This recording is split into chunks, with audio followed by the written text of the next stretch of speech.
Hello there. I'm sure you've heard of the prodigal son before. Yep, that son who left home and disappointed his dad. Well, it started like this. One day, after working for a while, I got bored. I didn't want to stay home. There was so much work and so many things to look after. So, I thought maybe I'll just ask for my share of money. I'll go to that big city where there's delicious food, lots of parties, and so many new exciting adventures. Who cares about work?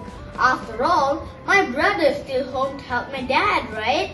So I went to my dad and asked him for my share of money. Dad was sad and brother was probably mad. So I left. I got to the big city and I had so much fun. But my money ran out. The worst part, when I had no money, there was a great famine in the land. With no money and no work, I got so hungry. I went everywhere, but no one hired me. The only job I could find was to feed pigs. After a while, even the pig food started to look delicious. I sat there for a long time thinking about how the servants got so much food to eat and how I could have so much food to eat at home. Oh man, I was so hungry. So I thought, you know what? I'll just go home and ask Dad to hire me as a servant. That way, I'll have more food to eat than this horrible place. I made up my mind and I went home.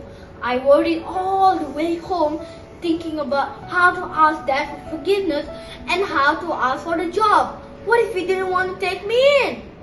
When I was walking home, I saw someone running towards me. I couldn't believe my eyes. It was Dad. Before I knew it, Dad was hugging me and kissing me. I tried to tell him how sorry I was with the long speech I had prepared all the way there. But Dad cut me off and told the servant to bring the best robe, a ring, and sandals to put on my feet.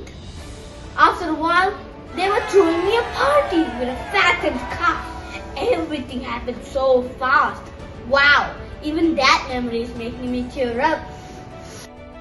I felt so loved and accepted. I was stinky, sweaty, dirty. But Dad came to me and gave me such a big and loving hug. I felt bad, but Dad didn't give me time to feel bad. That was when I knew how much he loved me.